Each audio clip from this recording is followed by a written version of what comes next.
Romero del ITAM y a Luis Martín Sosa de Data, Opinión Pública y Mercados para que nos presenten la conferencia El pulso de la democracia en México y las Américas, como resultado del Barómetro de las Américas 2023, en donde conoceremos acerca de las percepciones sobre la democracia, el cambio climático y las normas de género en política. Muchísimas gracias a los tres por haber aceptado impartir esta conferencia para nuestros estudiantes e investigadores. La Semana de la Investigación surgió ya hace un buen tiempo como esfuerzo por parte de nuestra facultad para brindar espacios a estudiantes de licenciatura y posgrado, así como a profesores e investigadores en donde puedan compartir sus resultados de investigación y generar interés en toda la comunidad estudiantil sobre sus temas y sobre la importancia que tiene la ciencia para proporcionar el desarrollo, propiciar el desarrollo de nuestra comunidad. De esta manera, durante toda esta semana, contaremos con 12 mesas en donde participarán 49 personas y donde se abordarán temáticas como la cultura política, las políticas públicas, el nearshoring, la diplomacia, la gobernanza, movilidad estudiantil, migración, entre otras. La diversidad de los temas que se abordarán da cuenta del gran alcance que tienen las ciencias sociales para explicar los fenómenos que nos preocupan en nuestra sociedad hoy en día. Felicito a todas las personas que participarán como ponentes y a los estudiantes que atenderán cada una de estas mesas. Sin más por el momento, declaro inaugurada la 6ª Semana de la Investigación, las Ciencias Sociales en la Era Digital. Muchísimas felicidades y muchísimo éxito para todos. Muchas gracias al doctor Luis Gilberto Ramos Peña por sus palabras, y ya con esta declaración de la inauguración oficial de nuestra 6ª semana, vamos a dar paso ahora sí a la conferencia que nos imparten el doctor Gerardo Maldonado, el doctor Vidal Romero y Luis Martín Sosa. Muchas gracias, tenemos un gran éxito, tenemos más de 100 personas conectadas en esta sesión. Entonces, no es para poner nerviosos a los conferencistas, pero que sepan que hay muchas personas interesadas en conocer estos resultados. Y entonces, ahora sí, vamos a dar paso. Voy a permitirme, antes de empezar, a leer una breve semblanza de cada una de las personas que van a estar participando en esta conferencia. El doctor Gerardo Maldonado, que es profesor investigador de la División de Estudios Internacionales del Centro de Investigación y Docencia Económicas, CIDE, y su investigación sobre el fenómeno migratorio está centrada en el estudio de las actitudes de las y los ciudadanos sobre la población migrante. Su trabajo está basado en la generación de bases de datos a través de encuestas. Por otro lado, el doctor Vidal Romero nos acompaña del Instituto Tecnológico Autónomo de México, ITAM, y es profesor del Departamento de Ciencia Política y académico visitante en el Latin American and Caribbean Center de la London School of Economics and Political Science. Fue profesor Tinker en la Universidad de Stanford. Es codirector del Centro sobre Seguridad, Inteligencia y Gobernanza del ITAM. Es doctor en Ciencia Política por la Universidad de Stanford y maestro en Políticas Públicas por el ITAM. Su investigación académica se enfoca en la economía política del crimen y la violencia y en entender las circunstancias bajo las cuales los estados y/o la sociedad logran imponer el orden democrático en sus territorios. Su trabajo ha sido publicado en distintos journals académicos y libros. Además, ha participado en distintos proyectos de investigación con el Banco Mundial, el Banco Interamericano de Desarrollo, el Wilson Center, el National Endowment for Democracy, el Bureau of International Narcotics and Law Enforcement Affairs, entre otros. Muchas gracias, doctor, por estar aquí. Y Luis Martín Sosa es socio ejecutivo en Data, Opinión Pública y Mercados. Su labor comprende la coordinación, vinculación y desarrollo de proyectos de investigación en opinión pública a nivel local, nacional e internacional. Tiene amplia experiencia en la elaboración de reportes de investigación en política comparada y relaciones internacionales, con varias contribuciones autorales. Además, es licenciado en Ciencia Política y Relaciones Internacionales por el Centro de Investigación y Docencia Económicas, CIDE. Una vez más, muchísimas gracias y le cedemos ahora sí el micrófono. Me voy a permitir compartir su presentación. Muchísimas gracias. Muchísimas gracias por la invitación. Es un gusto estar aquí con con todos ustedes. La idea de la presentación, o más bien hay tres objetivos de esta presentación. El primero es presentarles el proyecto en sí, es decir, qué es esto del Barómetro de las Américas. Y luego también decirles para qué me sirve el Barómetro de las Américas. Es una herramienta súper útil, son 20 años de encuestas que están abiertas al público de manera gratuita para sus investigaciones, ya sea de tesis, de cursos o posterior a que salgan de la universidad.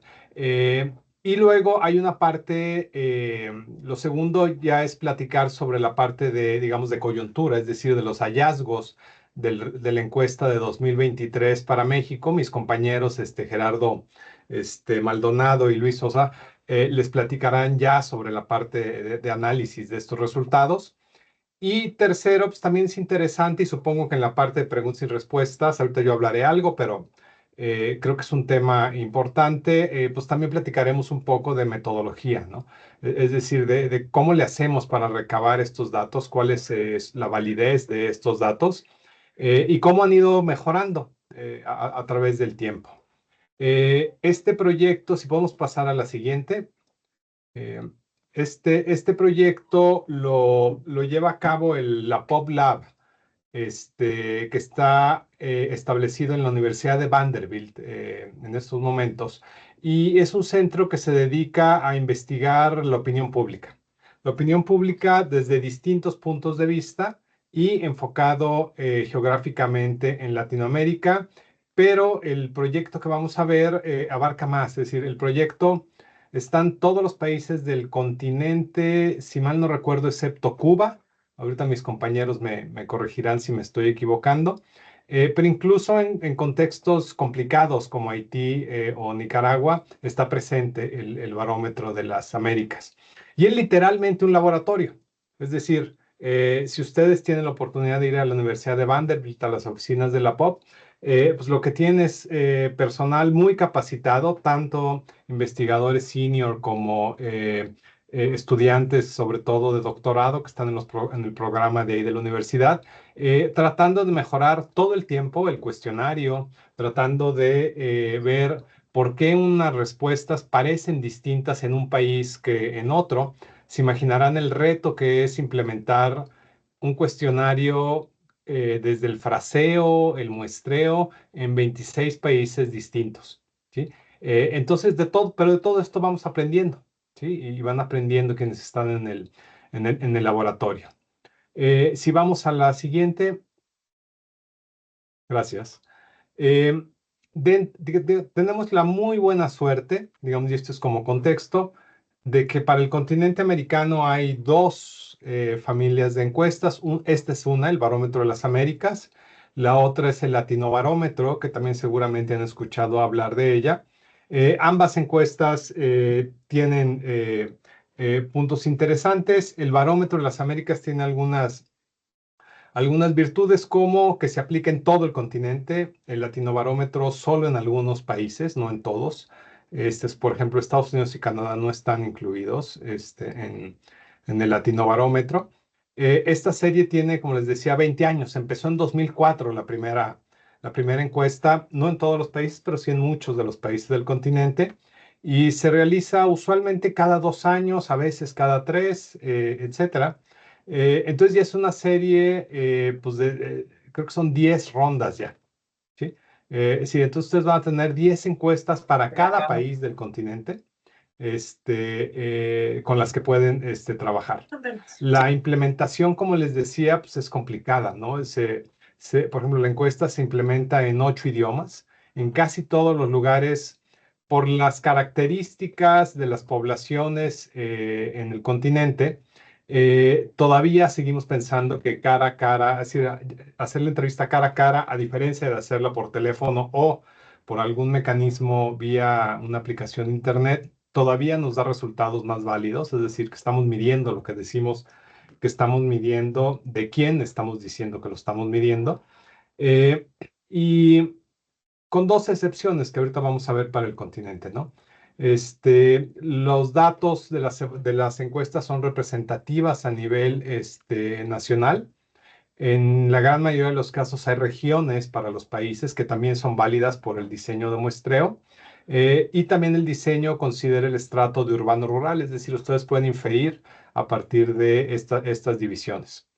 Los temas son muy variados, es un cuestionario muy, muy rico. Ahorita les voy a dar una probadita de los temas que trae. Se enfoca mucho en temas económicos, de Estado de Derecho, capacidad del Estado, confianza en instituciones, corrupción, seguridad, democracia, etcétera. Y como les decía, los datos están disponibles para descarga gratuita, esto es bien importante, en el sitio de la Universidad de Vanderbilt. En la Universidad de Vanderbilt también van a encontrar para cada ronda de la encuesta el reporte de todo el continente, es decir, que analiza y compara los datos entre países. Y luego hay un reporte por cada país. Para cada país van a encontrar un reporte. Ahí van a encontrar el que estamos presentando el día de hoy, que es para México del 2023. Además de otros materiales, y la POP, además del Barómetro de las Américas, hace otros estudios de opinión pública que también están ahí disponibles en la página. Y como les decía, este es un bien público, es decir, está financiado por distintas organizaciones que lo que intentan es generar datos confiables para que los ciudadanos del continente americano podamos tomar buenas decisiones. Ese es el fin de esto. ¿Sí? Entonces, mientras más difusión tenga el proyecto, bueno, pues más exitoso será y más útil para todos ustedes, ¿no? Si pasamos a la siguiente, ya pensando en el caso de la ronda de este año, en México se hicieron 1,620, es decir, la muestra es de 1,622 entrevistas, cara a cara, es decir, se seleccionaron hogares y dentro de esos hogares entrevistados, con un procedimiento que es más o menos homogéneo tropicalizado por distintas razones, país por país, pero, digamos, con estándares bastante altos en términos de la supervisión de las entrevistas, de que sean coherentes las respuestas de los cuestionarios internamente. Y esto se realizó del 12 de mayo al 17 de julio del 2023. La POP tiene en todos los países un socio académico que ayuda pues, a difusión, que ayuda a reporte, etcétera, y un socio encuestador. En el caso de México, el socio académico es el ITAM, y este año nos acompaña Gerardo Maldonado, que fue quien llevó buena parte de la carga del reporte. Gerardo es del CIDE, entonces también se da para esta colaboración entre instituciones. Y la empresa encuestadora o el socio encuestador es Data OPM, que aquí está Luis Sosa como representante. ¿Sí? Y luego, una vez que se recaba la información, bueno, hay todo un proceso de validación. Hay que esperar a que esté lista la información del resto de los países y por eso digamos que el reporte sale pues un poco rezagado, ¿no? Digamos, esa es más o menos la razón. Junto con México se hicieron 26 países, hay 4 excepciones. En Haití y en Canadá se hizo a través de llamadas automatizadas por teléfono por la situación política y de seguridad en Haití y política en Nicaragua, que era muy difícil hacer esto cara a cara. Y en Estados Unidos y Canadá, por las características, digamos, de alfabetismo electrónico de la población, se pudo hacer a través de la web con alguna aplicación, sabiendo que los resultados iban a ser válidos para una buena parte de la población, ¿no? Vamos a la siguiente.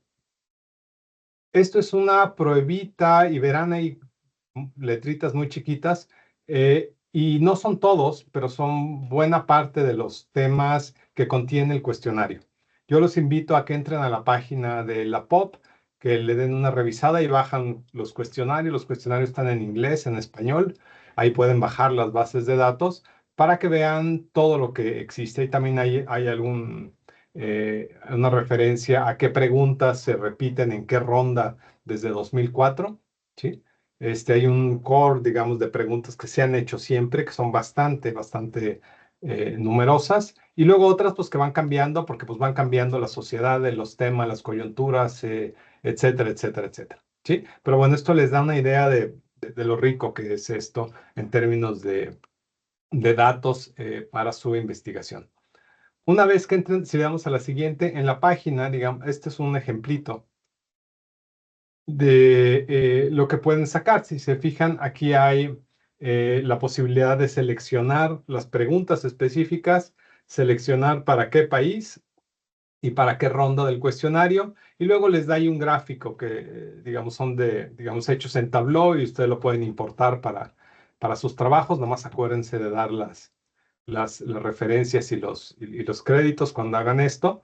Y es súper amigable, y bueno, y para ustedes universitarios pues, será todavía más amigable y fácil. Quien quiera hacer trabajo más a fondo, se pueden descargar las bases de datos y ustedes ya podrán trabajar con ellas en el formato que deseen. Según recuerdo, están los datos en Stata y en Excel para que ustedes los descarguen y los usen en el software que ustedes prefieran para su investigación. Pasamos a la siguiente. Esta es una, creo que me hizo falta una. Bueno, antes de pasar la palabra a mis colegas, piensen que la POP ha estado presente midiendo la opinión pública y el sentido de los mexicanos ya por 20 años. Es decir, el 2004.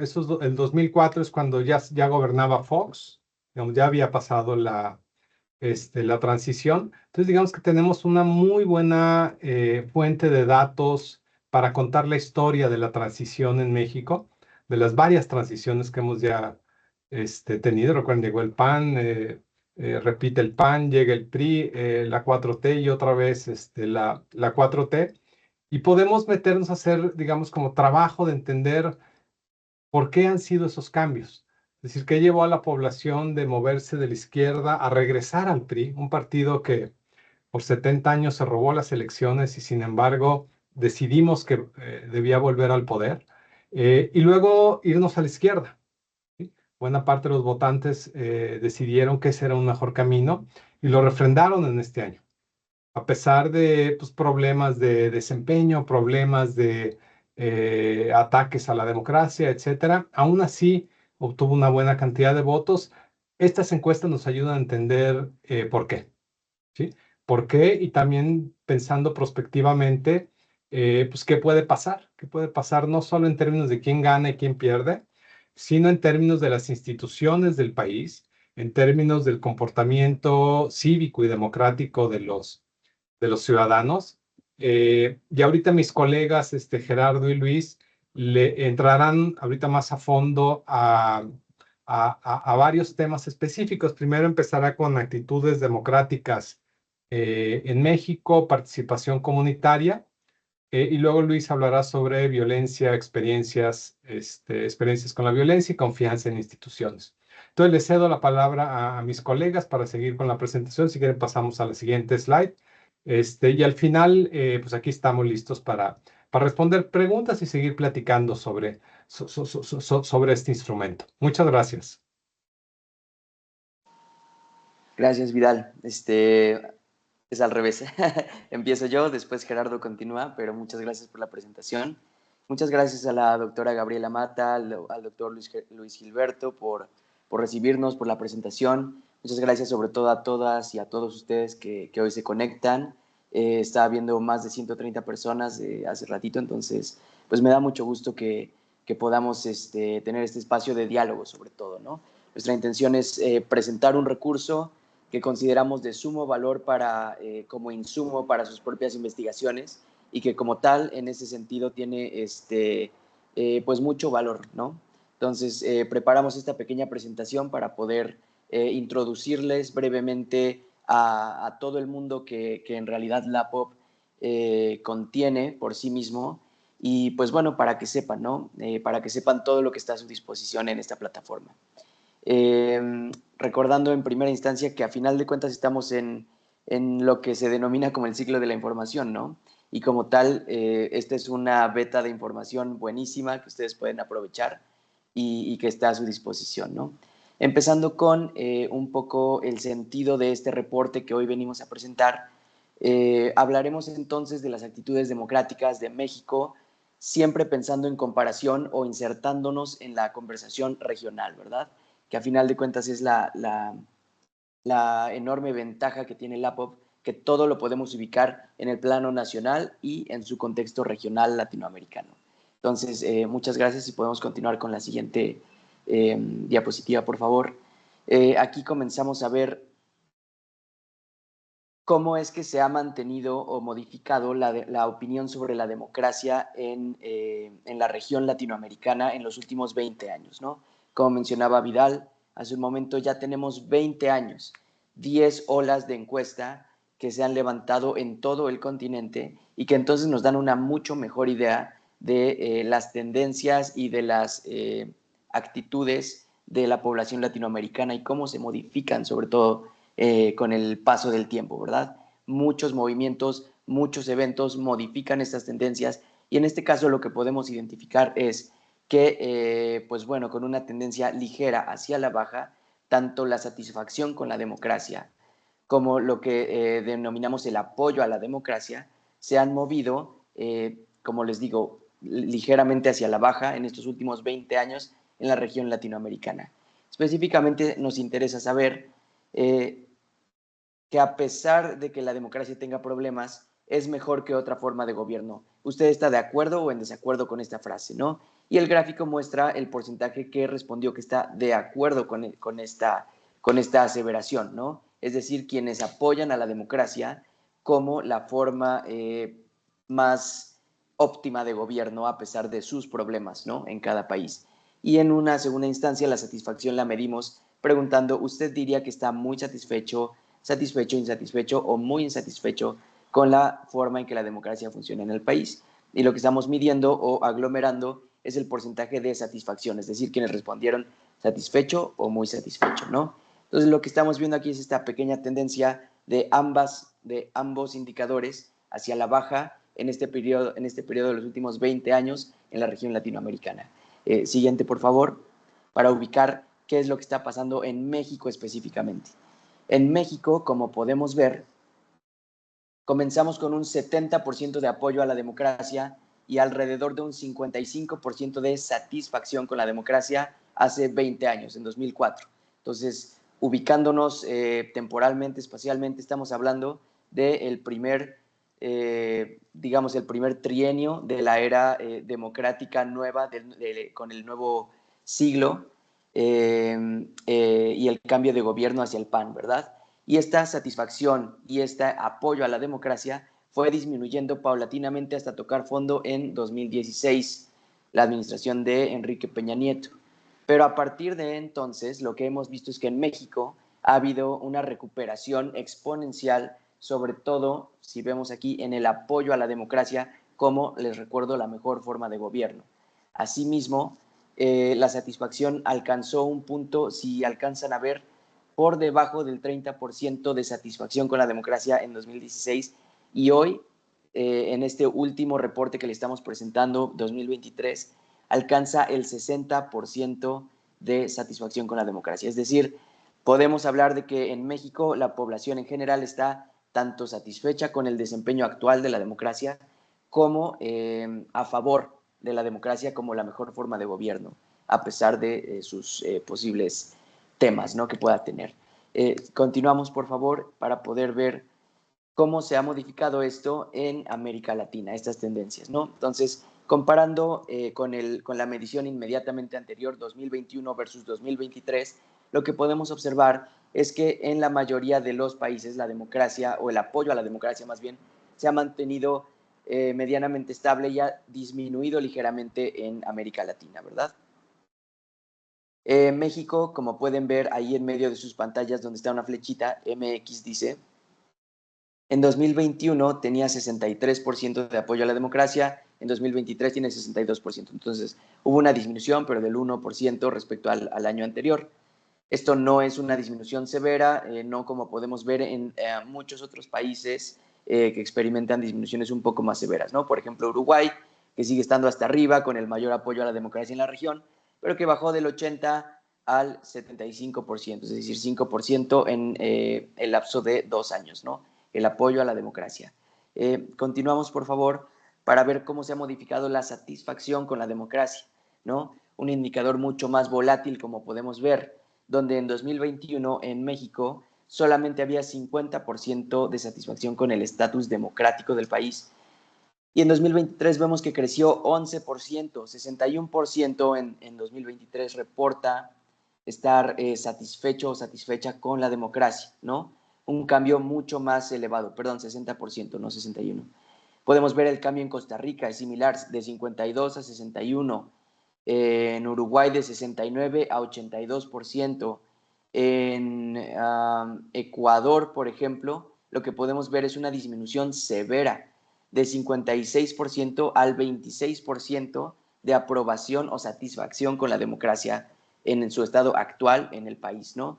Entonces podemos ver cómo estas tendencias responden a eventos específicos o que podemos ubicar como, o podemos explicar con eventos específicos de la política nacional, cómo estos eventos modifican la percepción de la opinión pública a favor, es decir, para estar más satisfecho, o en detrimento para estar menos satisfecho con el estatus actual de la democracia en cada uno de los países. Y entonces, en suma, podemos ver que la tendencia latinoamericana, como vimos en la primera diapositiva, está hacia la baja, mientras que en México, por nuestros propios procesos, la opinión pública se ha movido hacia una apreciación del estatus democrático en nuestro país, ¿verdad? Ahora estamos pintando un escenario pues bastante optimista sobre el estatus democrático de México, pero veamos cuáles son estos tintes o estos bemoles que podemos encontrar a partir de la siguiente diapositiva, por favor, donde vemos que México es uno de los pocos países de la región donde en realidad una mayoría, a pesar de que una mayoría aprecia y está satisfecha con la democracia, con el estatus democrático nacional, asimismo y al mismo tiempo, una mayoría también está o justificaría que los líderes actuaran al margen de la ley, ¿no? Entonces estamos hablando ya de un poco de estas inconsistencias dentro de la opinión pública mexicana. Entonces, por un lado estamos muy satisfechos con la democracia, por otro lado el 52% de la población reporta que para cumplir las promesas a la gente justificaría que los políticos actúen al margen de la ley, ¿verdad? México es uno de los pocos países donde a nivel regional, es decir, a nivel latinoamericano, esto se justifica, como ven, a partir de Bolivia, donde es un 49%, pero a partir de Bolivia y hacia la derecha, el resto de los países como Perú, como Paraguay, como Uruguay, como Belice, etcétera, no apoyan en su mayoría esta noción. Nosotros estamos cargados del lado izquierdo junto con Guatemala, junto con Honduras, junto con El Salvador, ¿no? El Salvador, si lo ven, está mucho más hacia la izquierda. Nuevamente podemos pensar y echar a andar la cabeza sobre los motivos nacionales que orientan a la percepción hacia ese lado, ¿verdad? Pero en el caso mexicano es de destacar que el 52% estaría dispuesto a justificar este tipo de acciones. Más aún, si continuamos, por favor, cerca de 2 de cada 5 ciudadanos de México justificarían un golpe de Estado como tal, es decir, que bajo ciertas circunstancias, además, golpe de Estado militar. Bajo ciertas circunstancias se justificaría que los militares de este país tomaran el poder por un golpe de Estado. En su opinión, se justificaría si en caso de mucha delincuencia y mucha corrupción. Dos problemas que atacan a toda la región, a toda Latinoamérica, y que sabemos que como México no estamos exentos de estas situaciones, ¿verdad? Entonces estamos en un contexto de suma delincuencia, de suma corrupción, y preocupa el hecho de que el 43 y el 40% de los mexicanos respectivamente justificarían o reportan que justificarían un golpe de Estado militar en este tipo de contextos, ¿verdad? Entonces, por un lado, estamos hablando de alta apreciación por la democracia, por el otro lado, parece que tenemos plan B y plan C y plan Z, ¿verdad? En cuanto a justificaciones hacia el gobierno y en su defecto, potenciales problemas como por ejemplo ¿no? La justificación de un golpe de Estado militar. Finalmente, ¿qué pasa con la apreciación por el presidente o a qué nos lleva la apreciación por el presidente, en este caso Andrés Manuel López Obrador? quien aún estaba en la oficina durante el levantamiento de estos datos, pues que bueno, México también justificaría que el presidente cerrara el Congreso y gobernara sin Congreso, ¿verdad?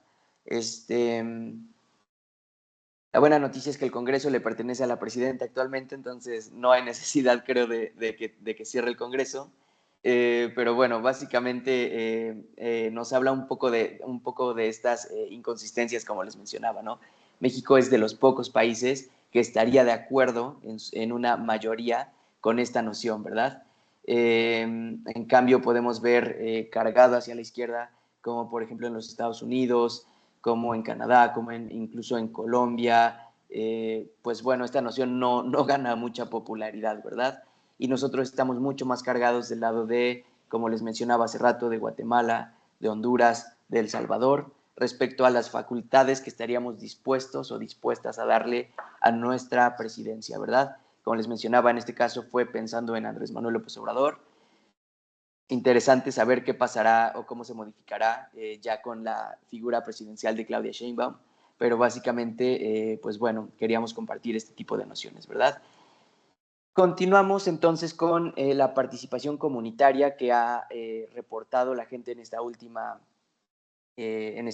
levantamiento de la POP, para avanzar con cómo es que además o independiente a las percepciones sobre el estatus democrático del país, sobre las instituciones políticas del país, independiente a esto, cómo participa la gente, es decir, cómo se moviliza, cómo se inserta en el diálogo político la población mexicana. Lo que podemos ver es que aunque pues ambas son minoritarias, la participación comunitaria disminuyó en 2023, mientras que la participación política se mantiene estable. Entonces, lo que preguntamos en este sentido fue que por favor nos reportaran si usted, es decir, la persona entrevistada, asiste a reuniones de organizaciones por lo menos una vez a la semana, o una vez al mes, o una vez al año, o nunca, ¿no? Y preguntamos sobre todo por reuniones de comité de juntas para la mejora de la comunidad, es decir, participación comunitaria directa, y también preguntamos sobre reuniones en partidos o movimientos políticos, es decir, participación política tradicional, ¿no? En este sentido, vemos que la participación, bueno, que ambos tipos de participación en realidad son bastante bajos, y en México nos ubicamos en 24% de participación comunitaria y 16% de participación política tradicional. Estos solo son un par de los muchos tipos de participación que se pregunta en la POP, pero los estamos presentando por su función didáctica en este momento, ¿no? Si continuamos, veremos dónde nos ubicamos entonces en el espectro regional o en la escala regional. Y vemos que en realidad México está en el promedio, o más bien cercano a la mediana de la distribución a nivel regional, donde tenemos una participación similar a la que manejan El Salvador o Colombia, por ejemplo, ¿no? O Ecuador, por ahí. Hay mucha mayor participación comunitaria en Bolivia, en Guatemala, en Nicaragua, pues por distintos procesos nacionales, pero nosotros nos ubicamos bastante en la mediana, ¿no? En el otro lado del espectro ubicamos al Cono Sur, donde encontramos a Argentina y Uruguay con participaciones comunitarias mucho menores a la nuestra, ¿verdad? Y si avanzamos, veremos dónde nos ubicamos. Veremos cuánto, como un poco la respuesta a esto, cuánto se confía en la comunidad. Se preguntó, hablando de la gente de por aquí, diría que la gente de su comunidad es muy confiable, algo confiable, poco confiable o nada confiable. Entonces vemos que en realidad en México nos ubicamos en un porcentaje de confianza bastante bajo, en realidad, para el estándar de la región, donde 55% de las personas reportan que sí confían en la comunidad, pero estamos hablando de que entonces cerca de la mitad de los encuestados reportan no confiar en la comunidad. ¿De acuerdo? Esto es relevante porque, pues bueno, puede explicar en cierta medida el porcentaje de participación comunitaria que se tenga y, por supuesto, pues la vinculación que se tenga entre la sociedad o la articulación social para movilización política, ¿de acuerdo? Pero ¿qué otra ventaja nos ofrece, ventaja enorme, por cierto, nos ofrece la POP? Pues que evidentemente todos y cada uno de estos datos que les estoy presentando los podemos filtrar o pasar por el tamiz de un montón de variables demográficas, sociodemográficas, que pueden explicar en mayor medida o a mayor profundidad cada una de las variables, cada una de las observaciones, cada una de las conjeturas que podamos llegar a tener a partir de la observación de los datos, ¿no? Entonces, si avanzamos, podemos ver que la confianza en la comunidad, es decir, el dato que les acabo de presentar, es mayor entre mexicanos que son hombres, en primer lugar, entonces estamos hablando de género, que tienen un mayor nivel educativo, en segundo lugar, es decir, que estamos hablando de, pues, justamente instrucción o escolaridad. También es mayor entre mayores la riqueza del mexicano, entonces estamos hablando también de nivel socioeconómico o ingreso, y que residen en áreas rurales y en el norte o centro-occidente del país. Entonces estamos hablando ya también de la dimensión urbano-rural y al mismo tiempo de ubicación geográfica dentro del país. Entonces, si ven, estamos presentando en este momento 5 tipos de corte demográfico que les ofrecemos en esta situación. Sin embargo, hay muchos más que se pueden explotar, ¿de acuerdo? Entonces, podemos entonces empezar a hacer este tipo de relaciones y ubicar que, como ven aquí, la confianza en la comunidad es mayor entre hombres que entre mujeres. ¿Por qué será? Pueden aventar un montón de hipótesis, ¿no? De entrada podemos identificar sin duda la situación de inseguridad particular que viven las mujeres en nuestro país, ¿no? Estamos hablando de educación, de riqueza, de lugar de residencia. Pueden aventar todas las hipótesis que quieran, probarlas y entonces identificar las relaciones causales que puedan estar sucediendo para explicar todo este tipo de fenómenos, ¿no? Esa es la enorme ventaja que ofrecen estos datos, ¿no? Su riqueza experimental. Entonces, como mencionaba Vidal desde el principio, esto es literalmente un laboratorio y pues hay que ponerse casi que con el mechero, ¿no? Con la lupa aquí para poder analizar a profundidad qué es lo que está sucediendo en cada uno de los datos que presentamos, ¿no? Si continuamos, veremos también que la participación comunitaria es también más alta entre mexicanos de mayor edad, una variable que no habíamos metido hasta este momento, aumenta con la edad, disminuye con la riqueza, aumenta en áreas rurales y también en el centro y el sur del país es donde mayor participación comunitaria tenemos, ¿no? Entonces, este es el tipo de cruces que podemos estar viendo, ¿no? En su caso, por ejemplo, hablando del norte, es donde menor participación comunitaria se reporta a nivel, digamos que por corte geográfico, ¿no? En el norte solamente el 13% reporta participar en su comunidad en el sentido que hablamos hace rato, y en el sur del país se reporta un 35% de participación, ¿no? Pensemos nuevamente en todo el tipo de dinámicas sociales y políticas que hay en cada una de estas regiones y empecemos a arrojar hipótesis. Es básicamente la invitación que estamos haciendo hoy, ¿no? Empecemos a arrojar hipótesis. Yo puedo tener las mías, Gerardo, Vidal pueden tener otras. Ustedes como público es lo que los estamos invitando, lo que las estamos invitando a hacer, ¿no? Aventar todas las hipótesis y empezar a jugar con estos datos. Continuamos y vemos que entonces otra variable que puede ser de mucho interés para quienes estudien alguna agenda de clientelismo electoral, por ejemplo, quienes recibieron alguna ayuda del gobierno tienen mayor participación comunitaria y participación política también, ¿no? Entonces, veamos a la derecha. El porcentaje que asiste a reuniones de un partido o movimiento político se modifica drásticamente en 11%, dependiendo de si la persona recibió o no ayuda del gobierno, ¿no? Entonces, pues para que vayamos viendo este tipo de agendas de investigación.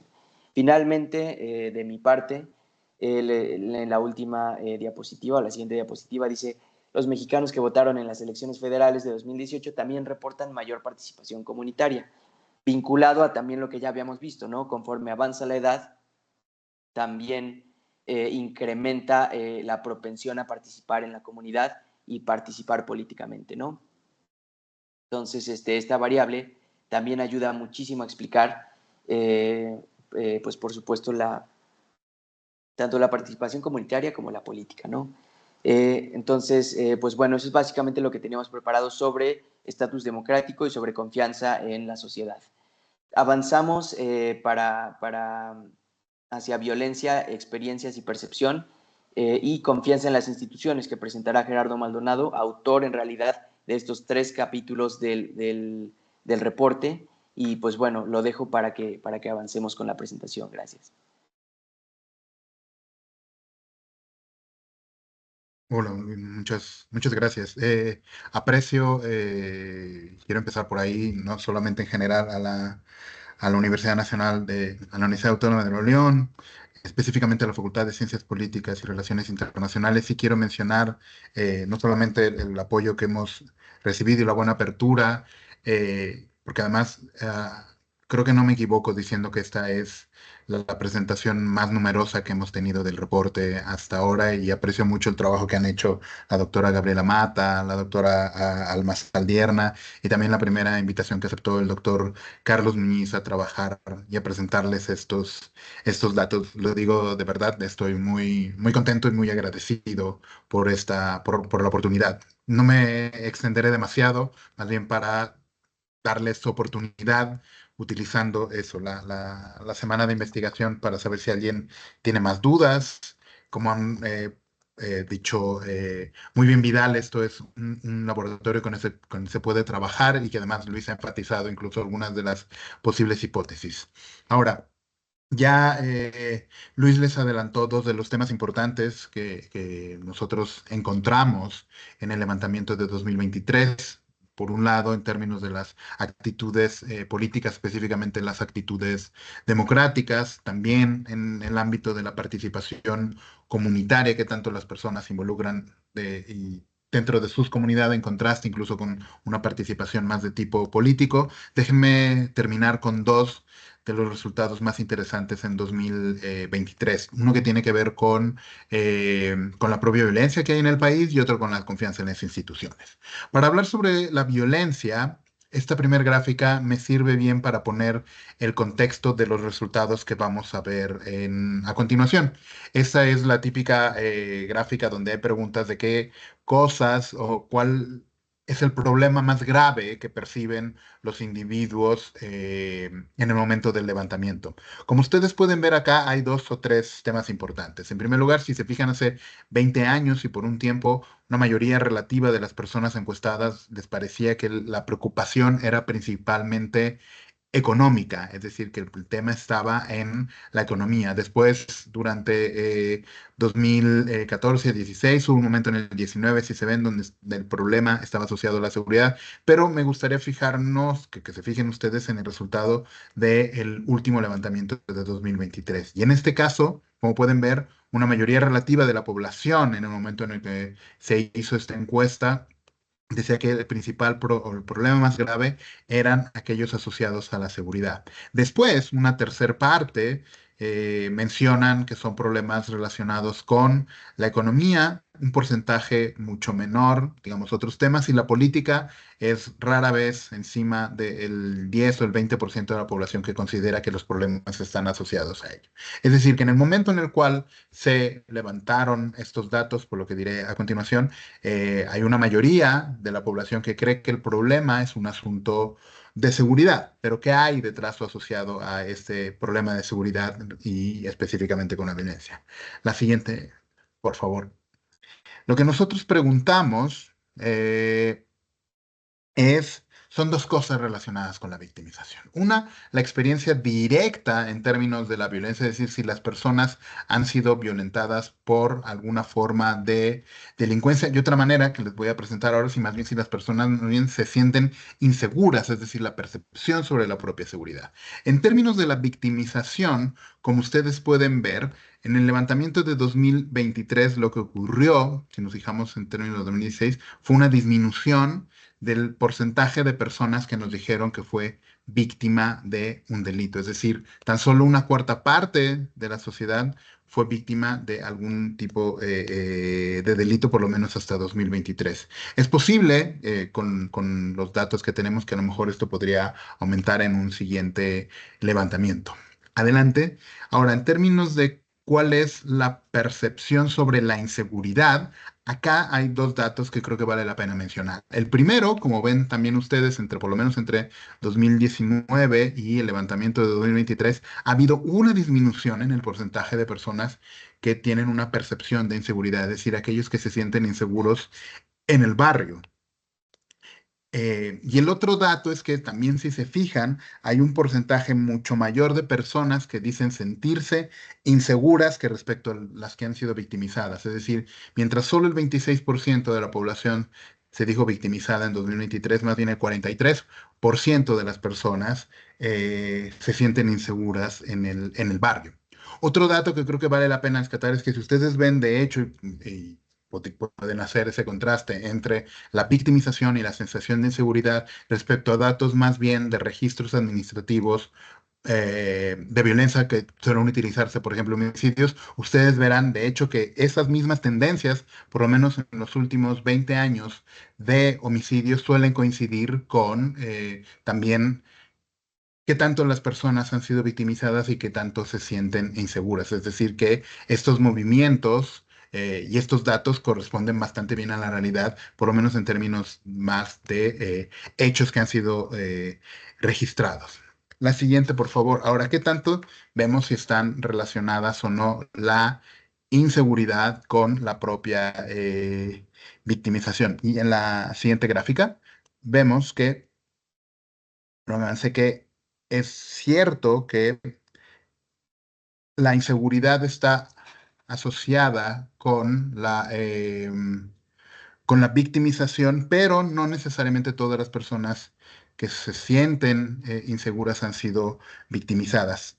Lo que sí está en estos datos es que por lo menos... Ay, te interrumpió acá, creo.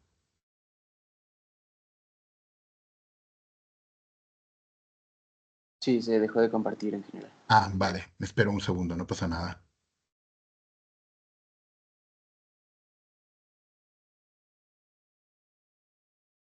En lo que vuelve, déjenme avanzarle dos temas que vamos a ver y sobre los cuales creo que vale la pena poder tener alguna discusión. Y uno es que no todas las personas en realidad que se sienten inseguras han sido victimizadas, aunque sí efectivamente la victimización forma parte de la percepción sobre inseguridad, sino que también, como veremos más adelante, y solamente les daremos algunas pequeñas muestras, pero todos los resultados de 2023 están relacionados con eso, puede haber efectos diferenciados entre qué tanto las personas se sienten inseguras y qué tanto las personas han sido victimizadas. O sea, no necesariamente aquellas personas que han sufrido alguna forma de delincuencia de manera personal alrededor de ellas son las que han sido inseguras y no necesariamente las personas que tienen una sensación de inseguridad tienen las mismas consecuencias. Suelen ser incluso efectos, no solamente causas, sino también efectos diferenciados. Y veremos esto en el trabajo que hicimos. eh, me perdió la red, no sé si también la doctora Mata. ¿Me escucha, doctor? Una disculpa, se fue un poquito la red, pero ahora volvemos. Ahí vamos. Gracias, doctor. Sí, sí, sí, no se preocupe. Gracias, doctora Mata. Gracias.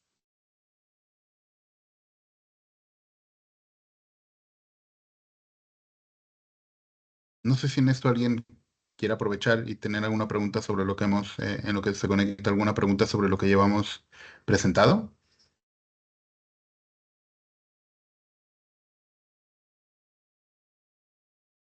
Por ahí en el chat alguien puso algo.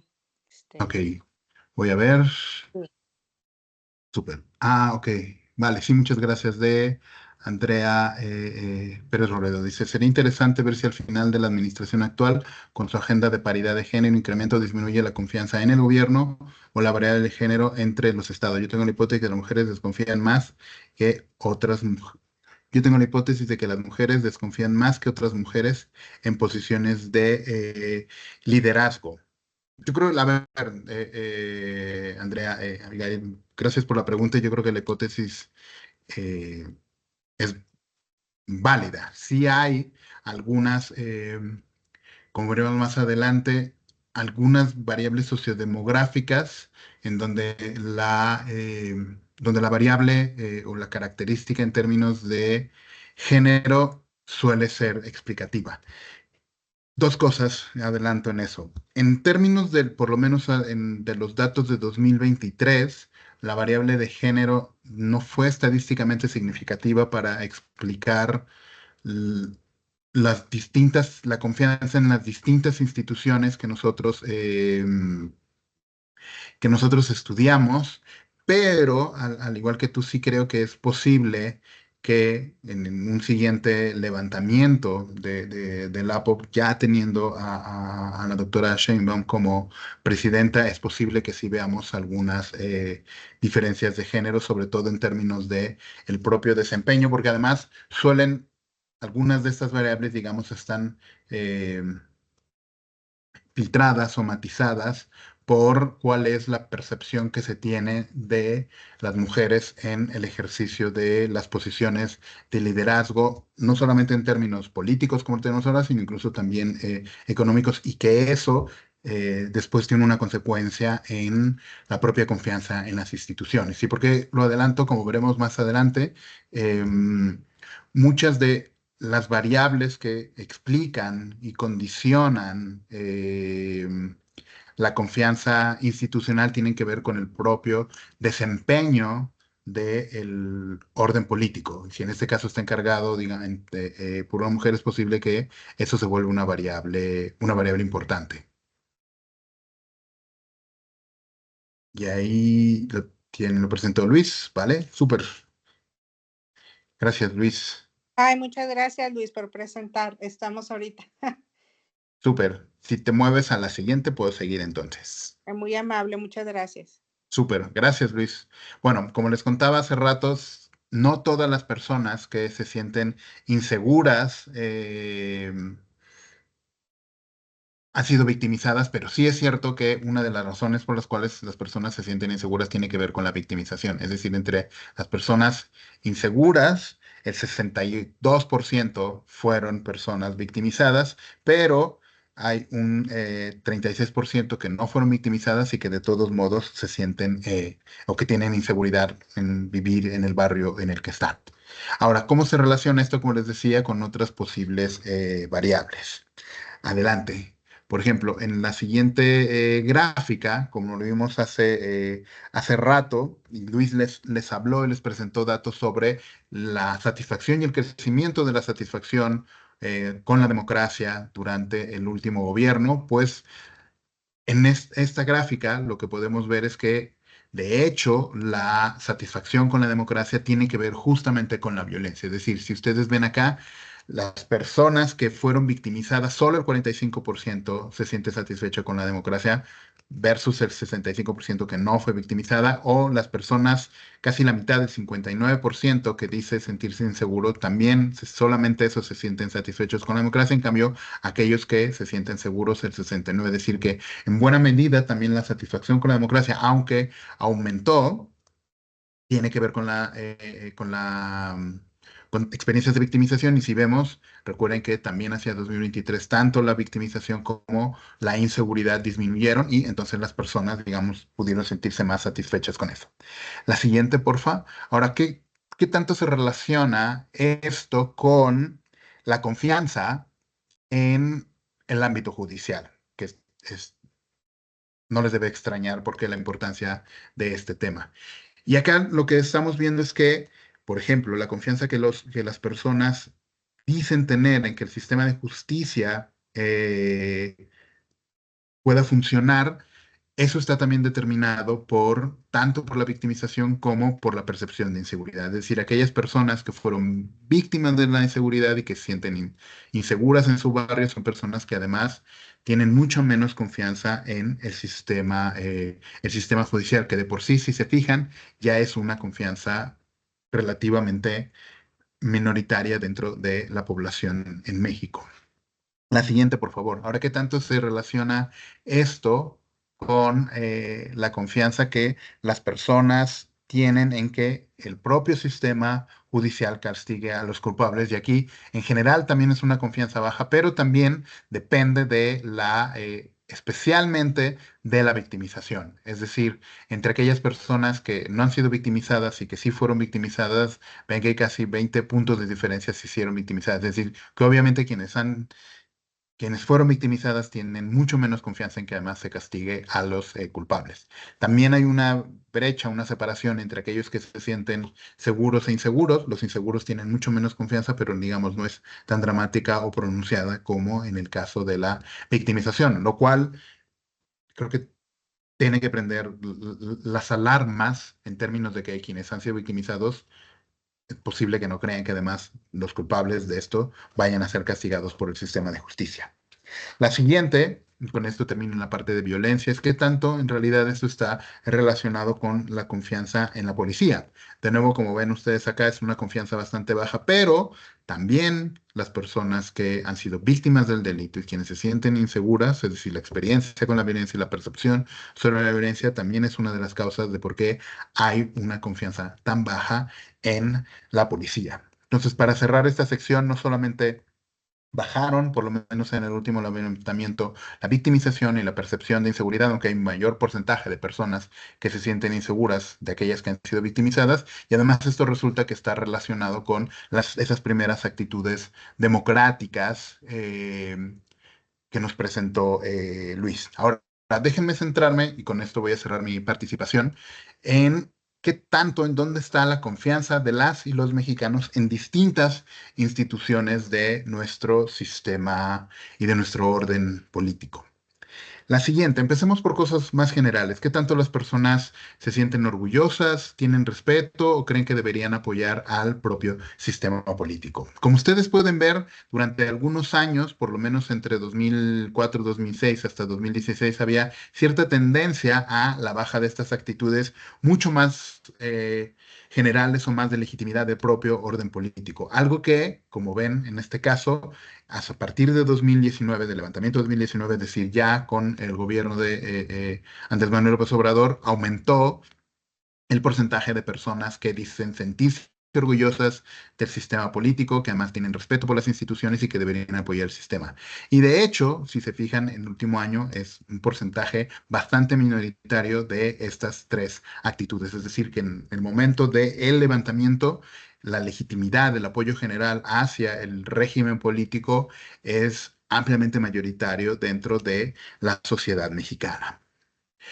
Ahora, ¿qué tanto las personas, las siguientes, tienen confianza sobre las instituciones o los tres poderes de la Unión y qué tanto confían también comparativamente con otro gobierno como el gobierno municipal?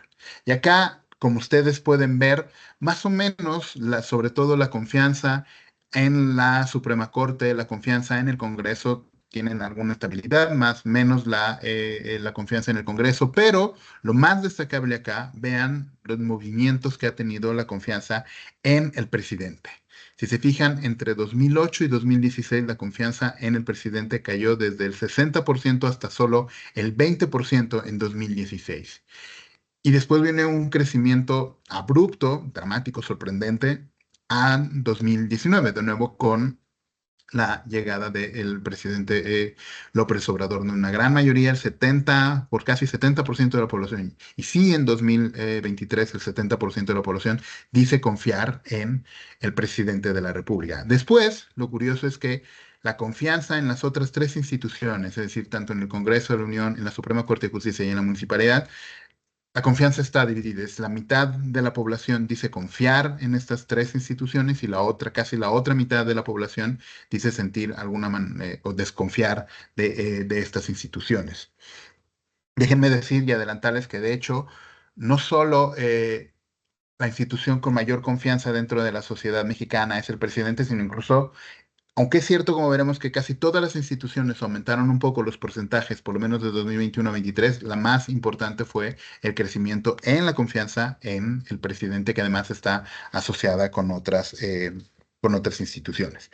Veamos en contraste con esto, la siguiente, porfa, cuál es la confianza que tienen los mexicanos en las instituciones o los mecanismos de procuración de justicia. Y aquí la noticia no es tan agradable o los resultados tan positivos. Con si se fijan, en 2023 fue la primera vez que se hizo una pregunta sobre qué tanto se confía en la fiscalía y aquí el 49% nos dijo, pero el 43% de las personas nos dijo que confían en que se protegen los derechos humanos, solo el 42% dice sentir confianza en el sistema de justicia y solo el 36% dice que tiene confianza en que los tribunales garanticen juicio. Es decir, que la confianza general, de nuevo, sobre la Procuración de Justicia es una de las instituciones que tiene menos confianza, aunque creció un poco en 2023, pero que tiene menos confianza dentro de la población nacional. Y como creo que esto explica en algún sentido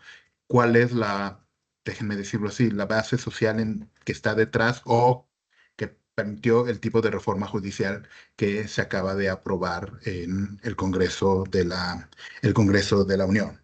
Siguiente, ahora veamos las instituciones que tienen que ver con los procesos electorales y democráticos en el país. Acá, como vemos, la gran mayoría para 2023, bueno, la mayoría, el 54%, dijo confiar en el Instituto Nacional Electoral. Sin embargo, esta confianza no lo tienen. Para empezar, las elecciones, solo 46% dijo confiar en las elecciones, y de hecho una cuarta parte, solo el 25% dijo confiar en las instituciones, es decir, los partidos políticos encargados de que llevan a cabo las propias elecciones. Es decir, que para la sociedad mexicana se puede confiar en la institución, en el órgano encargado de las propias elecciones, un porcentaje un poco menor confía en esas propias elecciones y claramente la gran mayoría de la población no confía en los competidores dentro de estas elecciones, específicamente los partidos políticos. Siguiente, veamos simplemente el contraste de todos estos datos con otras dos instituciones importantes dentro del país. Primero, las Fuerzas Armadas. Como pueden ver acá, de hecho, durante los 20 años del levantamiento del APOP en México, las Fuerzas Armadas son de las instituciones que tienen el mayor porcentaje de confianza dentro de la sociedad y en 2023 el 66% de la población dijo confiar en ellas. Cabe decir, poco incluso menor a la confianza que se tuvo en el presidente. En cambio, los medios de comunicación, de hecho, fueron la única institución que disminuyó algunos puntos entre el levantamiento de 2021 y de 2023, de tal manera que solo el 40% de la población dijo confiar en los medios de comunicación. Es decir, tenemos una alta confianza, especialmente en el presidente, en las Fuerzas Armadas. Hay la mitad de la población que dice confiar en los otros poderes de la Unión, en el Congreso, en la Suprema Corte de Justicia, incluso en los gobiernos municipales. Hay un porcentaje menor de la población que tiene confianza en el propio sistema judicial y en los mecanismos y respuestas del propio sistema judicial. Y donde sí hay baja confianza es tanto en los partidos como en los medios de comunicación. Y ya, dos o tres resultados y termino. ¿Cuál es, como lo dijo Luis, una posibilidad es ver cuál es la relación que existe entre estos los determinantes de este tipo de variables con algunas características sociodemográficas o de la percepción sobre el propio sistema político? Por ejemplo, en la siguiente gráfica, una de las variables que explica, en este caso, las elecciones tiene que ver con la educación. Y lo interesante es que, como ustedes pueden ver, a medida que aumenta el nivel educativo de primaria, secundaria, profesión, disminuye el porcentaje de personas que confían en las elecciones. Es decir, que cuanto más educación, las personas confían menos en las propias elecciones. Una de las posibles hipótesis es con el propio proceso cognitivo y de conocimiento sobre cómo funcionan eso y que derive en una baja confianza. Vean, por ejemplo, en la siguiente, no solamente la educación es una característica individual, sino también la ideología y las posiciones ideológicas de las personas, por lo menos en ese espectro entre izquierda y derecha. Resulta que cuanto más a la derecha se encuentran las personas, resulta que hay más confianza en la Suprema Corte de Justicia, pero no es el único caso. También en otras también de estas instituciones, excepto en el presidente, cuanto más a la derecha se ubican los individuos, hay más confianza. La evaluación económica también es importante, es decir, si las personas creen que la economía ha ido bien, resulta que también se confía en las propias instituciones. En este caso, la confianza en el Congreso depende de qué tan bien o qué tan mal le haya ido en términos económicos a las personas.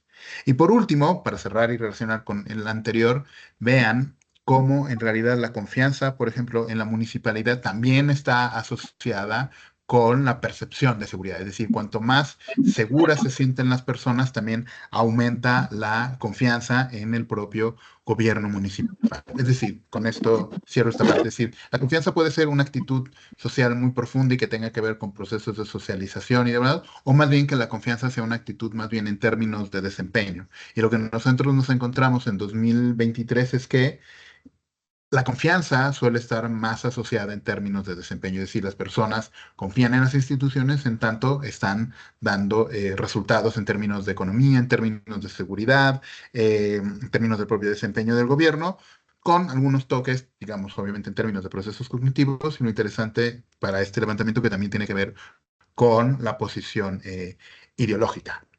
La siguiente, y con esto ya me callaré. ¿Cuáles son las conclusiones generales que nosotros extraemos de eso? Lo primero, y vuelvo a una cosa que les comentaba Luis, aunque es cierto que el apoyo se ha mantenido estable y que además la satisfacción ha mejorado y mejoró en el último momento, sí nos parece preocupante que además hay una mayoría que justificaría acciones que desde cierta posición nos parecerían antidemocráticas, que es que los líderes actuaran al margen de la ley, que hubiese justificación de golpes de Estado en determinadas situaciones o que el propio el presidente pueda llevar a cabo una acción de autogolpe. Esto lo que creemos que llama la atención, nos urge a fortalecer esas instituciones democráticas y sobre todo restaurar la confianza en esas otras instituciones que no son solamente el presidente. Otra conclusión es que es cierto que aunque hubo una disminución relativa de la participación en términos comunitarios, esta está también derivada tanto por los apoyos del gobierno, incluso otras formas de participación como las propias elecciones federales. Hay que decir que lo interesante acá es que hay una separación entre quienes confían y quienes participan dentro de la propia comunidad y que vale la pena esforzarnos pues en fomentar mucho más esa participación cívica, mucho más la confianza dentro de las formas comunitarias, porque sabemos por distintas razones que esto está en la base tanto de la cohesión social locales como la propia gobernabilidad de los ámbitos locales. Una tercera conclusión tiene que ver con que es cierto que aumentó la preocupación o la percepción sobre una gravedad en términos de la seguridad, aunque estas cosas, tanto victimización ya han asegurado, pero que sí hay una asociación importante en términos de la erosión de la seguridad en términos de victimización y percepción y la confianza en el sistema judicial. ¿Qué tendría que ocurrir? Pues parece ser que estos datos nos dicen bien que la confianza en el sistema judicial depende del desempeño del sistema judicial en términos de mejorar las condiciones, de disminuir de nuevamente la victimización y disminuir la percepción de inseguridad. Y por último, aunque el apoyo a todo el sistema ha mejorado, la gran mayoría confía, como lo dije, en el presidente de las Fuerzas Armadas, pero sigue habiendo desconfianza en el sistema judicial, hay todavía desconfianza en las elecciones y en los partidos políticos. Entonces, lo que hace falta, creemos, es que se tiene que mejorar por la transparencia, la eficacia y demostrar que estas instituciones pueden tener un buen desempeño y que se pueden ganar la confianza de la sociedad mexicana. Yo con esto no que me calle, pero cierro la participación.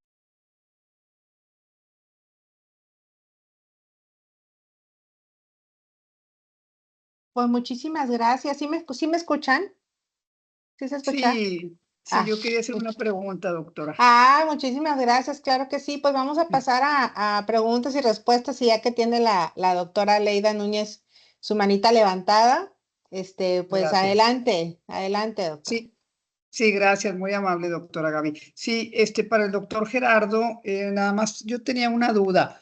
Cuando estaban hablando de la parte de la inseguridad y de esta parte de victimización, sí, si estaba contemplado ahí la parte de lo que es el crimen organizado, si de alguna manera se vio esta parte, porque veo que el crecimiento hacia la percibir que hay más seguridad, que disminuyó la inseguridad, etcétera, pero también tenemos, ¿verdad? Un termómetro, ¿verdad? Los ciudadanos de percepción de inseguridad respecto a esa variable del crimen organizado. Yo quería nada más saber si eso está incluido aquí de alguna manera, va implícito en alguna de las preguntas, etcétera. Nada más es mi duda. Gracias. Muchísimas gracias. ¿Respondo ahora o quiere, Gabriela? Adelante, Sí, Vale, adelante, ok. adelante. Muchas gracias. gracias. Bueno, y me adelanté, pero de hecho si Vidal y Luis quieren responder, adelante. La pregunta creo que es interesante y valdría la pena pensar en ello, pero en términos de la pregunta, ¿de dónde viene esta información? La pregunta habla en términos generales sobre la delincuencia, no específicamente sobre el crimen organizado. Sí, debo decir que tal como está esto analizado, sí lleva que implícitamente el asunto de delincuencia, por lo menos, y en el caso de México, que no creo que resultaría demasiado descabellado pensarlo, resulta que la delincuencia tiene que ver con el propio crimen organizado, aunque no es la única causa, obviamente, de delincuencia, pero sí, digamos, tal como está, y lo digo abiertamente pensado, cómo se redactó eso y cómo se hicieron análisis, sí está detrás que la delincuencia tiene que ver con esta origen en términos del propio crimen organizado, aunque reconozco que sí vale la pena quizá intentar que hay otras variables dentro de la propia encuesta que podrían ayudarnos a distinguir esto. Pero muchas mil gracias por la pregunta. Le agradezco mucho. Sí, es que me llamó la atención esa disminución de las estadísticas, de la Sí, percepción, claro, cuando tenemos otra percepción aquí en el norte, ¿verdad? Sobre todo, bueno, claro. en Ah, todo el bueno, país, ¿verdad? una Ok, cosa que creo que ajá. vale la pena, y eso lo pueden hacer cualquiera de nosotras, es si se puede separar y ver los resultados diferenciados en términos regionales. Lo que presentamos acá, para no, y eso que ya llevamos un montón de tiempo, son los resultados a nivel nacional, pero cualquiera incluso tiene la capacidad de poder separar y ver en dónde están las personas y ver, yo creo que la hipótesis sería buena de que en realidad esta percepción no sería igual entre todas las regiones. Y la otra, como lo adelanté, yo creo que en cuanto esto se vuelva a hacer, sabemos por registros administrativos, o sea, por los propios registros de homicidio, que yo creo que tanto la victimización como la inseguridad, yo creo que crecerían en un siguiente levantamiento. Ok, muchas gracias, muy amable. Muchas gracias, doctora Leida. Tenemos algunas preguntas también en el chat. Voy a leer una en el chat y luego una manita levantada y así nos vamos, ¿verdad? Una en el chat dice, ¿esta base de datos tiene información de la confianza en instituciones de salud? No, hasta donde yo recuerde, no tienen este levantamiento confianza en instituciones de salud. Ok, muchas gracias. El doctor Carlos Gómez tiene su manita levantada, doctor, si gusta activar su micrófono. No sé si me escucha el doctor Carlos Gómez.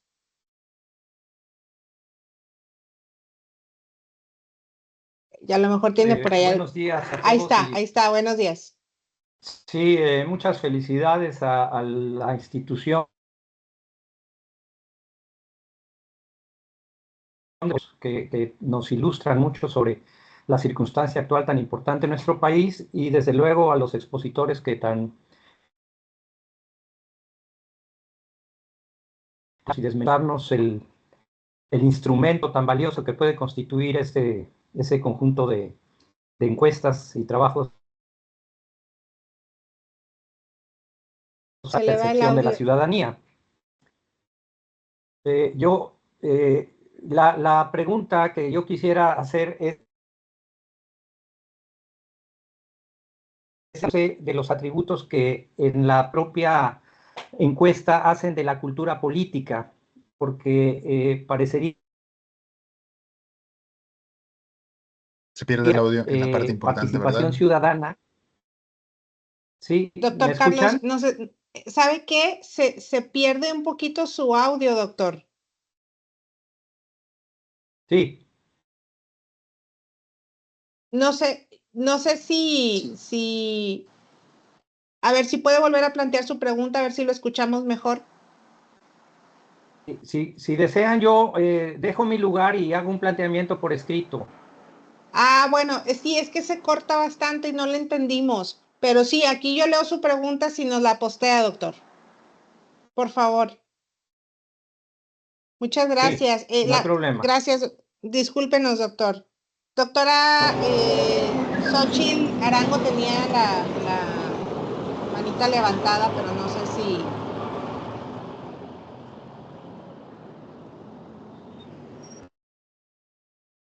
Bueno, Sí, bueno, adelante.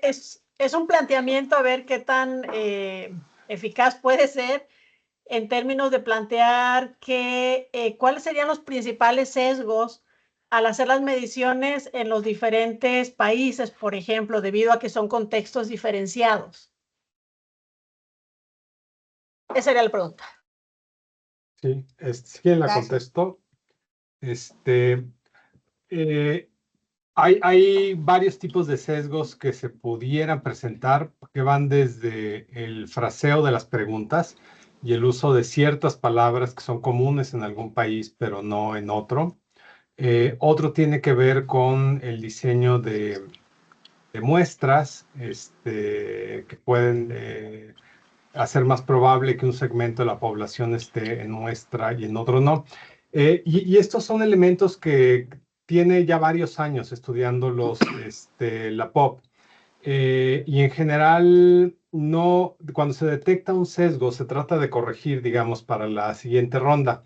Para esta ronda en específico y para el caso de México, no tenemos de entrada, digamos, ningún sesgo identificado con el que estemos trabajando. Digamos, por ejemplo, cuando hacemos encuestas telefónicas, pues sabemos que hay un sesgo hacia poblaciones de mayores ingresos, por ejemplo.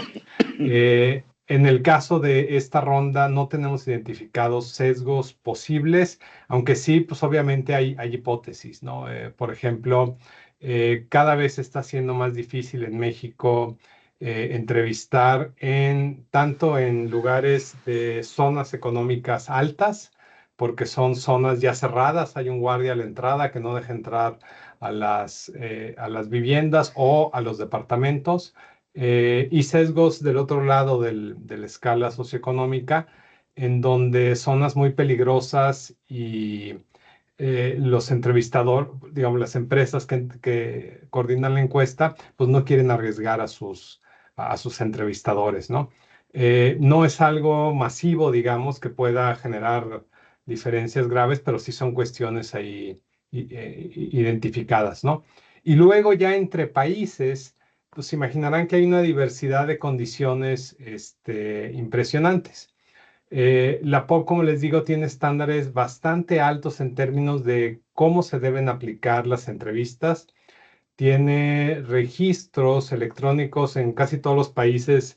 Por ejemplo, los entrevistadores traen tablets que están georreferenciadas, es decir, que están ligadas a un GPS, y entonces se sabe dónde están los entrevistadores y se puede corroborar que efectivamente entrevistaron en dónde pudieron levantar la entrevista. Se graba parte de las entrevistas.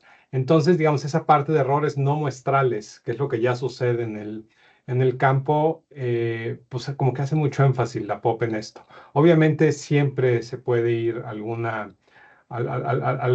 mal procedimiento, pero en general, digamos, es bastante robusto la medición, ¿no?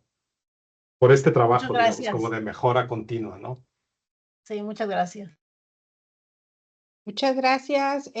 Tenemos otra pregunta en el chat de un estudiante de licenciatura. Dice, ¿cómo se puede generar o volver a ganar la confianza de los mexicanos, los cuales no fueron apoyados por las instituciones, pero sí tuvieron un apoyo social por parte del crimen organizado, teniendo en cuenta que este genera dinero para activar las economías locales? Adelante.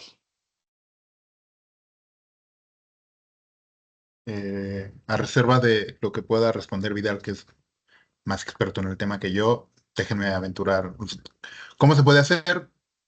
Déjenme dar dos respuestas. Uno, pues tendrían en realidad esas instituciones para poder, como lo vimos, si es un tipo de confianza que es mucho más en términos de evaluación, pues hacer mejor el propio trabajo, y no solamente hacerlo, sino también tiene que ver con incluso comunicar cuál es el desempeño que han tenido estas instituciones. Es decir, yo creo que en este caso no solamente es necesario, vale la pena hacer como bien el trabajo, sino incluso también comunicarlo para que las personas en realidad vuelvan a confiar en estas instituciones. Ahora, ¿qué tanto si las personas que fueron apoyadas? Yo creo que esa es una pregunta que puede tener una respuesta empírica. O sea, por ejemplo, una cosa que no sabemos y que no está...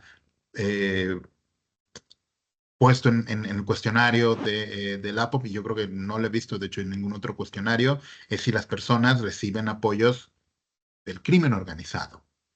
Y otra cosa que tampoco sabemos es cuánto las personas confían en el crimen organizado, que eh, a lo mejor a estas alturas del partido también habría que incluirla dentro de las instituciones del país. Pero la primera es que para ganar la confianza tiene que ver con el propio desempeño de estas instituciones, porque depende claramente de cómo están funcionando y cómo están cumpliendo con sus funciones. Sí, solo para agregar a lo que comentaba Gerardo, de hecho hicimos un estudio nosotros hace algunos años y encontrábamos, por ejemplo, que 12% de la población había recibido ayuda del crimen organizado. Y luego también preguntábamos la parte mala, ¿no? Es decir, 11% había sido extorsionado por el crimen organizado, pero 13% había sido extorsionado por la policía. Entonces, creo que eso es bien importante lo que dice Gerardo. Es como dónde ponemos esa línea para distinguir a los buenos de los malos, ¿no? Así entre comillas. Y si la autoridad no hace su parte, esa parte de legitimidad, que es una parte importante para decidir a quién apoyo, pues se diluye, ¿no? Es decir, ya son rudos contra rudos, ¿no? Los que están peleando. Y si el desempeño no es bueno, como dice Gerardo, pues entonces no hace mucha diferencia ya en términos de los ciudadanos, ¿no? A quién apoyar, especialmente si uno les están dando algo, o peor aún, los están amenazando, y no hay quien responda del otro lado, ¿no? Entonces, digo, no es trivial modificar eso, ¿no? Muchas gracias. Y bueno, el doctor Carlos Gómez ya nos pudo postear su pregunta aquí en el chat, la voy a leer. Dice, la pregunta que tenía es respecto a si están identificados los atributos de cultura política en el cuerpo de las encuestas, ya que se presentan contradicciones en los resultados de algunos datos presentados, como por ejemplo participación política comunitaria y ciudadanía.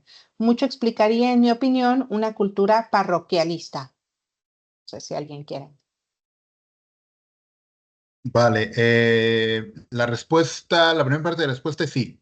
Yo creo que una de los una de las grandes ventajas que tiene el Barómetro de las Américas es que hace preguntas en distintas dimensiones respecto a la cultura política. Es decir, si es posible, de hecho, rescatar distintos elementos, no solamente como lo presentamos acá, de las actitudes específicamente hacia la democracia, sino las actitudes y en otros ámbitos políticos, y yo creo que a partir de eso se podría construir construir distintos perfiles de la propia cultura política. Es decir, yo creo que la POP es de las mejores con las cuales uno puede analizar esto.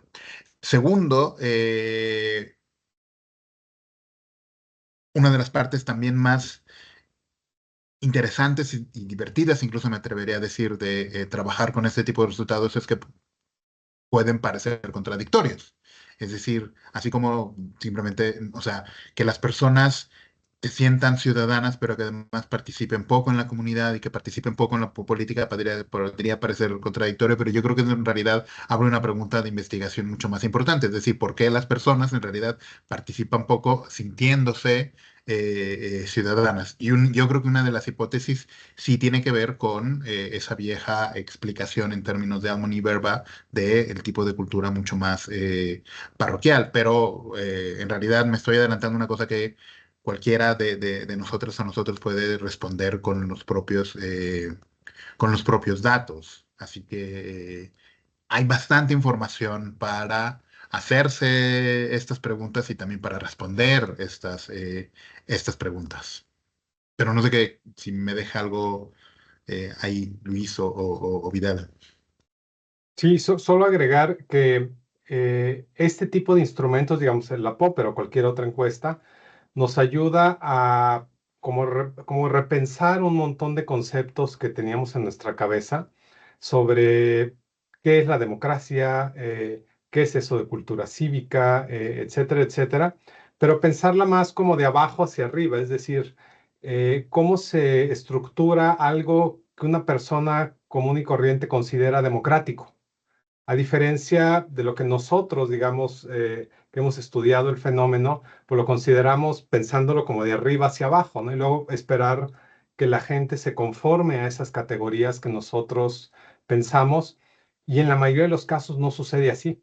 Entonces, creo que es un ejercicio bien, bien interesante de, pues casi que flexionar, digamos, los músculos académicos, de entender qué está pasando allá abajo. Y en este estudio en específico y el anterior, veíamos rasgos que la gente consideraba democráticos, que nos chocaba en la cabeza, ¿no? Esta idea de un presidente fuerte o de mucho apoyo a los militares, que para buena parte de los ciudadanos, por alguna razón que tendríamos que explicar, es consistente con ser democrático, ¿sí? A nosotros nos choca la idea, pero ahí está. Y no podemos como escaparnos diciendo, bueno, es que la gente no sabe, ¿no? Yo creo que al contrario, yo creo que hay que ir para abajo y entender qué está pasando, como que se están creando estas nuevas, que creo que es parte, digamos, como de esta transición de llegar a un equilibrio actual en donde ya no está en disputa que la democracia es el mejor sistema, pero sí está en disputa qué quiere decir eso de democracia. Entonces hay democracia a la Bukele o democracia a la López Obrador, etcétera, etcétera, etcétera. Entonces creo que el instrumento nos da para repensar estas cosas, ¿no? Gracias. Quisiera agregar rápidamente, aunado a lo que comentan Gerardo y Vidal, que precisamente por lo que comentaba Vidal anteriormente, las ventajas o las bondades en el muestreo de este proyecto, es decir, 100% probabilístico de representación nacional, dependiendo de la escala evidentemente que estemos manejando, y el conjunto de baterías que evidentemente están orientadas hacia la identificación de la percepción, identidad y opinión política de cada encuestado, es bastante sencillo, por así decirlo, identificar perfiles específicos y sus propensiones o sus percepciones, sus opiniones respecto a temas de un amplio espectro, incluyendo política pública nacional, pero también en temas internacionales o relativos regionales, que nos ayudan mucho en este mismo sentido, ¿no? Entonces justo podemos ver cómo la política de Bukele en términos de seguridad ha penetrado, por ejemplo, en la sociedad mexicana, ¿no? Cómo cobran fuerza otros modelos, cómo compiten entre sí, y de esa forma, pues bueno, la oferta que tiene la POP, como vieron desde el principio cuando presentó Vidal los diferentes temas, pues es sumamente amplia y rica, ¿no? Entonces, pues sí, definitivamente está pensado para la identificación de los perfiles políticos, y en ese mismo sentido, pues hay una amplia beta de oportunidad para cualquier tipo de investigación, ¿no?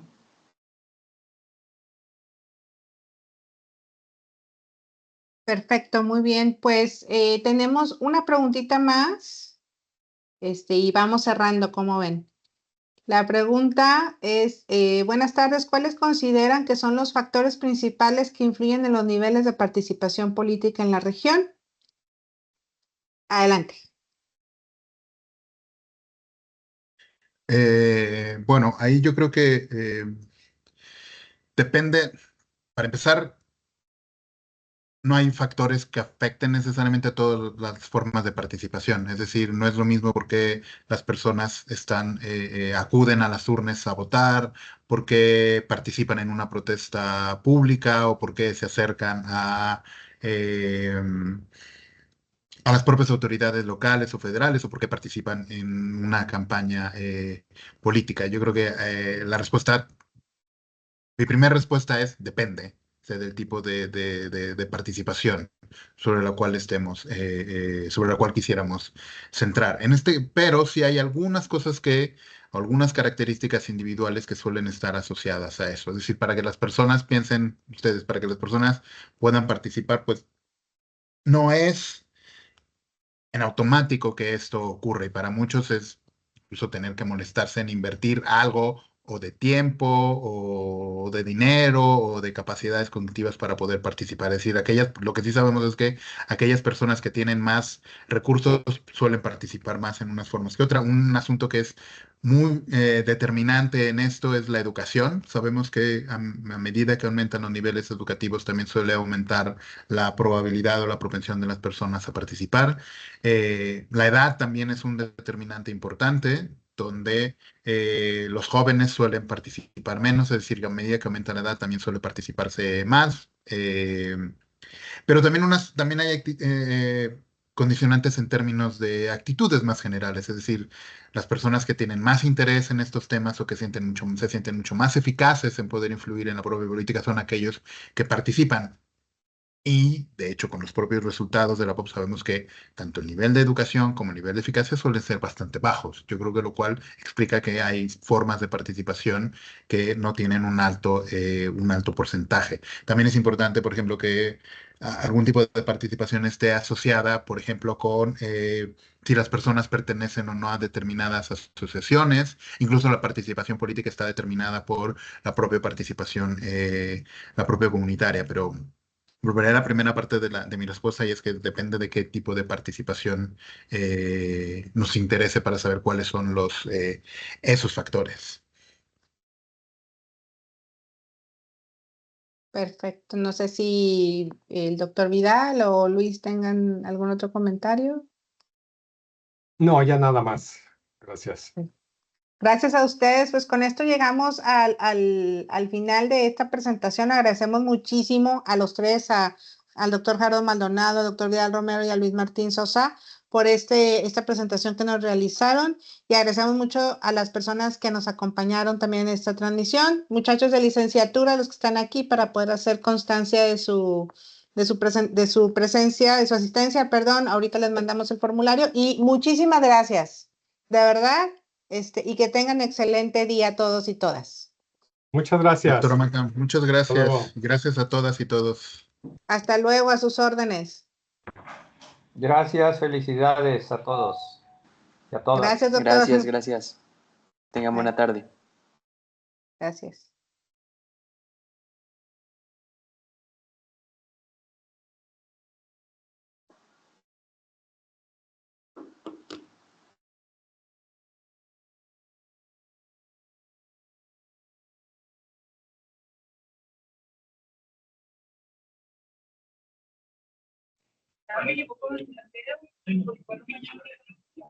Y ya es que lo dejé